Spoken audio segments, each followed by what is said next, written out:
Have you ever stared at your phone, feeling that he misses you, but the screen stays silent? No text, no call, just that quiet space that messes with your mind. And the worst part, his silence feels louder than any words he could say. Here's the truth. No one tells you when a man goes quiet, it's almost never random. Silence is a decision, and decisions come from emotion, not indifference. If he truly didn't care, you wouldn't feel this tension. You wouldn't sense his presence in your absence. You wouldn't catch him watching your stories, reacting subtly, or suddenly reappearing in indirect ways. That confusion you feel, it's because something is happening, just not out loud. Men are taught to suppress, control, and retreat when emotions threaten their pride or sense of power. So instead of texting, they pull back. Instead of expressing, they observe. Instead of risking rejection, they choose silence. In this video, I'm going to show you what that silence actually means. Not the romanticized version, not the hopeful fantasy, but the psychological truth behind why men miss you, yet refuse to reach out. Because once you understand silence, it stops controlling you and starts revealing everything. Missing someone isn't just an emotion. It's a psychological response triggered when attachment meets distance. When a man misses you, his mind doesn't simply think about you. It reacts to your absence. Your energy, your presence, your role in his emotional routine suddenly disappear. And the brain doesn't like gaps. It tries to fill them. This is where confusion begins. Men are often taught to associate emotional dependence with weakness. So when missing you activates vulnerability, it creates internal conflict. One part of him wants connection, the other part wants control, and control usually wins first. Psychologically, missing someone activates memory loops.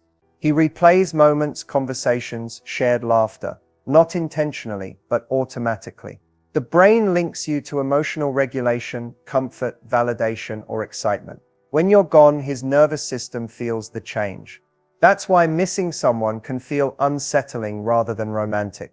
But instead of expressing this discomfort outwardly, many men internalize it. They observe instead of engage. They stay silent because reaching out feels like admitting emotional exposure. Silence becomes a protective strategy, a way to feel close without risking rejection or loss of power. What's important to understand is this: missing you doesn't always lead to action. Action requires emotional safety. If he fears rejection, judgment, or losing control, he may choose distance over connection, even while thinking about you constantly. This is why men can miss you deeply and still do nothing. The feeling is real, but the fear is louder. And until fear feels safer than vulnerability, silence becomes the compromise between desire and self-protection. Understanding this psychology shifts everything. It stops you from personalizing his silence and helps you see it for what it really is: an emotional struggle, not a lack of feeling. When a man watches you but won't text, it's not accidental, and it's definitely not meaningless. Observation is the safest form of connection. It allows him to stay emotionally close without exposing himself to rejection, vulnerability, or accountability. Watching keeps him informed. He sees how you're doing, whether you've moved on, if you're happy, if you're thriving. Every story view, every quiet like, every indirect interaction is a way of asking, "Do I still matter to you?" without actually asking. Psychologically, this behavior is driven by emotional curiosity mixed with fear. He wants reassurance without risk. Texting would require intention, effort, and the possibility of a response he can't control. Watching, on the other hand, gives him emotional access with zero consequences. There's also an ego component. By staying silent while still observing, he maintains the upper hand. He feels in control of the situation, even if internally he's unsettled. It's a way to stay connected while protecting his pride. But here's the part most people misunderstand. Watching doesn't mean he's indifferent. Indifference doesn't monitor. Indifference doesn't check. Indifference moves on. If he truly didn't care, you wouldn't be on his radar at all. However, watching also doesn't guarantee action. It can become a comfort zone, a place where feelings exist without resolution. That's why this pattern can drag on for weeks or months. What matters most is how you respond. When you continue living fully, without performing for his attention, something shifts. Observation loses its power when it doesn't affect you. Understanding this behavior helps you stop overanalyzing every view and start recognizing the truth. His silence is a choice, but his attention reveals unfinished emotional business. Social media has become the modern emotional doorway, and when a man misses you, it often shows up there first, not in obvious confessions, but in patterns. Quiet, repeated, intentional patterns that reveal what he won't say out loud. One of the clearest clues is consistency. He doesn't just view one story and disappear. He shows up again and again, often within minutes of you posting. That timing matters. It signals anticipation, not coincidence. Missing someone sharpens attention. Another subtle sign is reactive behavior. He suddenly likes older photos, engages with content that reflects your personality, or responds indirectly through humor or emojis. These actions are low-risk ways of saying, "I'm still here," without opening a real conversation. Pay attention to mirroring. He posts things that align with your interests, moods, or values shortly after you share something emotional. This isn't random. It's an unconscious attempt to feel connected while maintaining distance. Then there's disappearance, followed by reappearance. He goes quiet for days, even weeks, then suddenly re-engages online. This cycle often happens when he's fighting internal conflict, missing you, resisting contact, losing control, then checking back in to regulate his emotions. What's important is understanding what these clues mean and what they don't. They don't guarantee commitment. They don't promise action. They simply reveal unresolved emotional attachment. Social media allows him to stay emotionally involved without vulnerability, but the more he watches, the more he reinforces the connection internally. The key is not to perform for his attention. When you remain authentic, detached, and focused on your own life, his quiet behaviors become information, not validation. Because when a man misses you but refuses to text, social media becomes his emotional confession, silent, subtle, but telling. When a man misses you but still doesn't reach out, what's stopping him usually comes down to two powerful forces, pride and fear. And most of the time they're working together. Pride tells him, don't go first. It convinces him that texting would mean surrendering control, lowering his status, or admitting that he feels more than he wants to. For many men, pride is tied to identity. Reaching out can feel like saying, "You matter more than my ego." And that's a line pride doesn't cross easily. Fear, on the other hand, is quieter but stronger. Fear of rejection, fear of looking foolish, fear of reopening emotions he barely managed to suppress. If there was distance, conflict, or emotional imbalance before, fear remembers. It reminds him how exposed he felt and how much that exposure cost him. So instead of choosing connection, he chooses restraint. What makes this worse is that pride feeds on fear. The more afraid he is of being hurt, the more tightly he clings to pride as protection. Silence becomes armor. Not because he doesn't care, but because caring feels dangerous. This internal battle creates paralysis. He thinks about you, replays conversations, wonders how you're doing, but never moves. Action would force him to confront uncertainty. Silence lets him stay emotionally attached while avoiding emotional risk.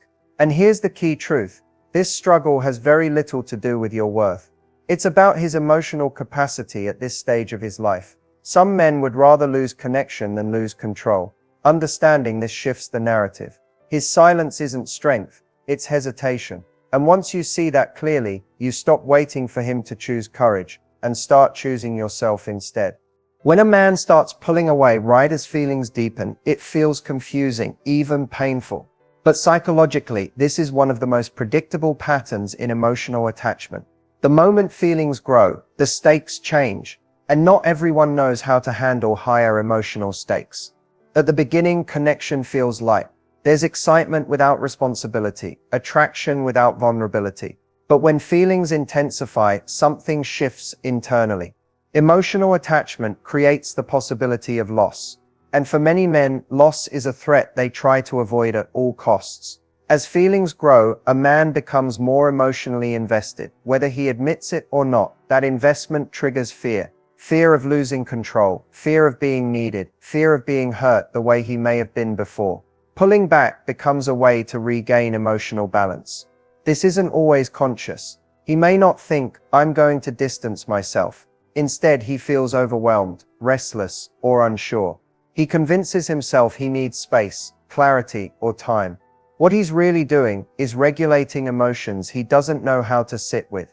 There's also a belief many men carry that emotional closeness equals pressure. Pressure to perform, pressure to commit, pressure to meet expectations.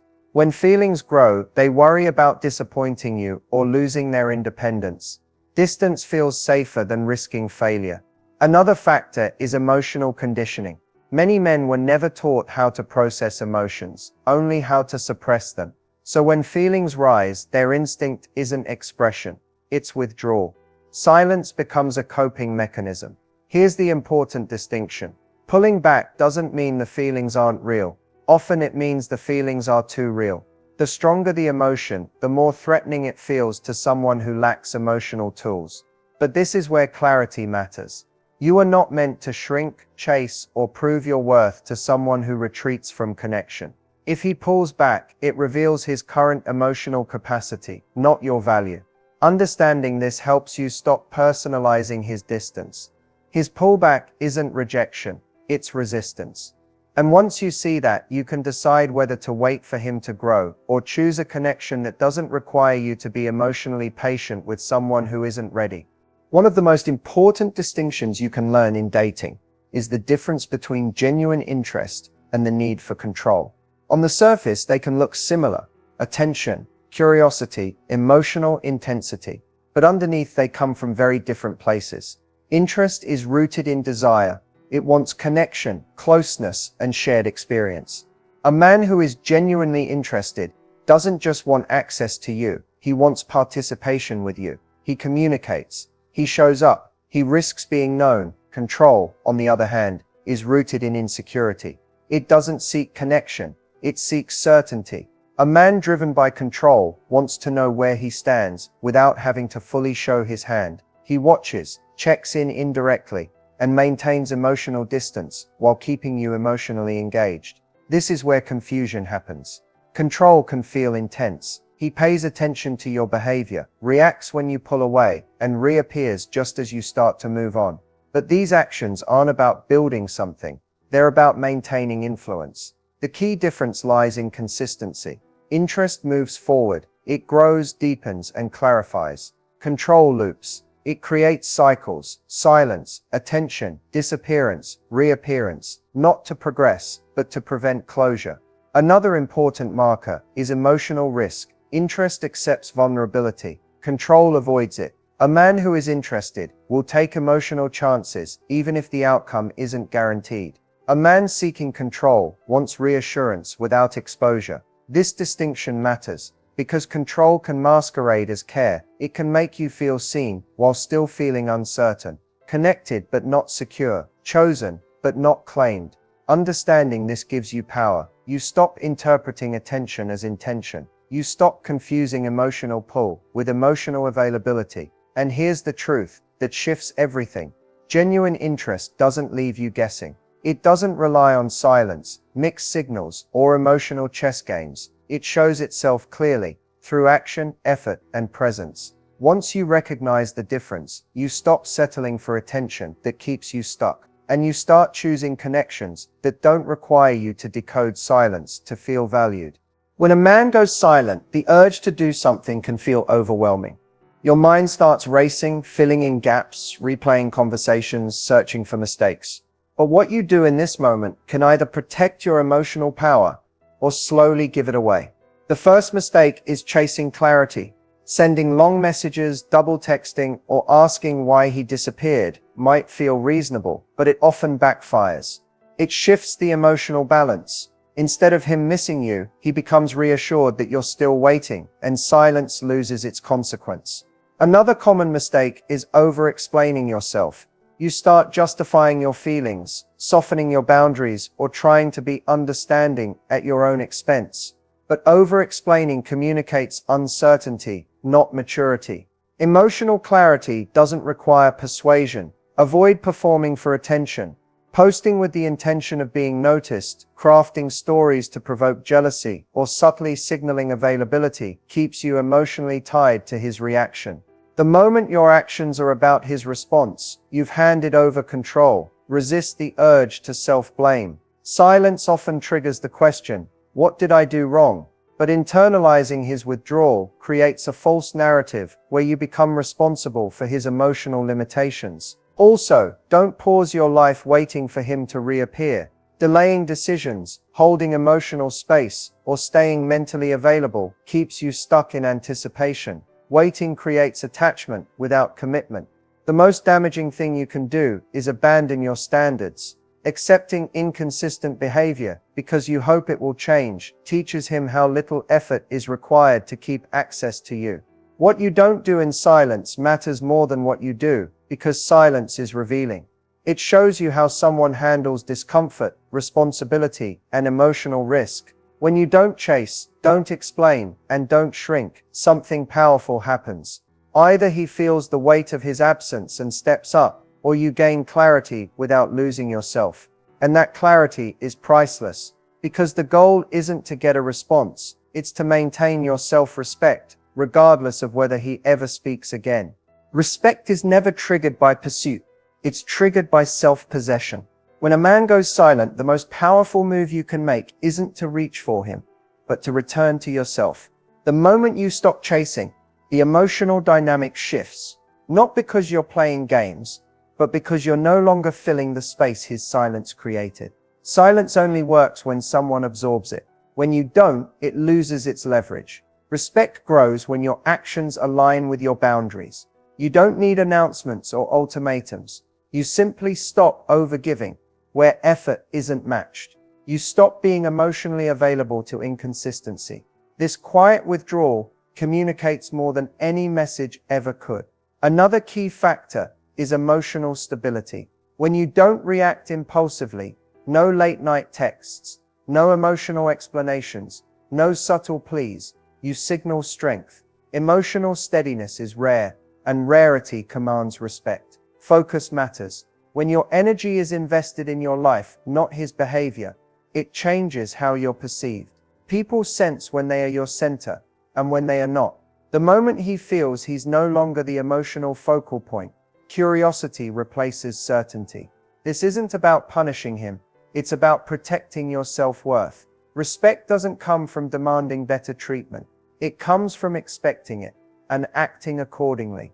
Also, clarity over availability is powerful. You don't keep doors half open just in case. You live fully, openly, and honestly, without waiting for permission.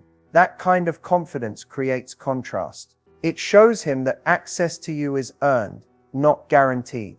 If he returns to a version of you that hasn't been diminished by waiting. And if he doesn't, you haven't lost anything, because you never chased validation in the first place. Respect isn't something you convince someone to give you. It's something they feel when they realize your presence is intentional, not desperate. And that's the shift. When you stop chasing, you don't lose connection. You reveal whether it was ever real to begin with. Understanding your worth is the single most powerful tool in navigating silence, mixed signals, or emotional inconsistency. When a man goes quiet, your reaction often reflects how you see yourself, not his intentions. If you undervalue yourself, silence triggers panic, overthinking, and chasing. But when you know your value, silence becomes neutral, even informative. Knowing your worth means recognizing that your time, energy, and emotions are precious. You don't need validation to feel complete. You don't need constant reassurance to feel confident. This mindset changes the dynamic entirely. Suddenly, someone else's silence is no longer a crisis, it's information. It also helps you set unshakable boundaries. You understand what behavior is acceptable and what isn't. You stop shrinking, explaining, or justifying your feelings to someone who isn't meeting you halfway. Boundaries aren't about control over them, they're about control over yourself, and that control radiates confidence, which naturally attracts respect. Self-worth also teaches patience, not in the sense of waiting endlessly for someone else to catch up, but in understanding that your presence and energy are not disposable. When you operate from value, you engage only in relationships that honor your worth. Everything else becomes irrelevant. Finally, knowing your worth eliminates fear-based decisions. Silence no longer triggers panic or frantic attempts to fill the void. Instead, it becomes clarity, a signal to observe, reflect, and act according to your standards. When you truly know your worth, you stop chasing emotional availability. You stop compromising your peace for someone else's indecision. And most importantly, you reclaim the power that silence can never take from you. Silence can be powerful, but it also has limits. There comes a point when a man's silence stops being a signal of internal conflict or emotional processing and starts being a reflection of his priorities. Understanding when to walk away is as important as understanding why he went silent in the first place. The first sign is consistency. If his silence isn't situational but recurring, leaving you guessing, or paired with inconsistent attention, it's a pattern. Patterns reveal priorities. When someone repeatedly chooses absence over engagement, it communicates where you fall in their emotional hierarchy, and it's rarely where you deserve to be. Another sign is lack of effort. Missing someone should lead to at least minimal action. Small gestures, even indirect acknowledgement, are a form of emotional investment. When those gestures are absent, silence becomes avoidance, not reflection. It's also important to consider how it affects you. Does his silence make you anxious, second-guess yourself, or compromise your self-worth? Emotional drain is a key indicator that the relationship dynamic is unbalanced. Walking away isn't rejection of him, it's protection of yourself. Walking away also reclaims your power. It communicates that your value isn't negotiable and that access to your life isn't automatic. This doesn't have to be dramatic. It's simply choosing your peace over uncertainty. Finally, recognize the freedom it brings. Stepping back opens space for people who match your emotional availability and respect your boundaries. It allows you to invest in connections that are consistent, reciprocal, and fulfilling. Silence can be informative, but it shouldn't define your worth. Knowing when to walk away turns confusion into clarity, uncertainty into empowerment, and emotional struggle into personal strength.